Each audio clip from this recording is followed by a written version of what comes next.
Let me tell you something most founders don't want to hear. It's rarely a traffic problem. It's a funnel problem.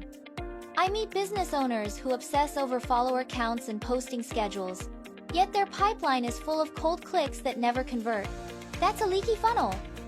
Picture money slipping through cracks, invisible, slow, and deadly to growth.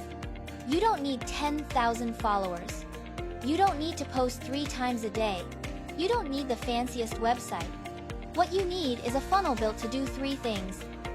Speak directly to your ideal customer, guide them step by step so trust can form, and convert that trust into actual paid clients. I've worked with coaches, health pros, and consultants who burned out trying to scale a broken system. We fixed the funnel, tightened the messaging, clarified the steps, and suddenly, scaling felt, for lack of a better word, easy.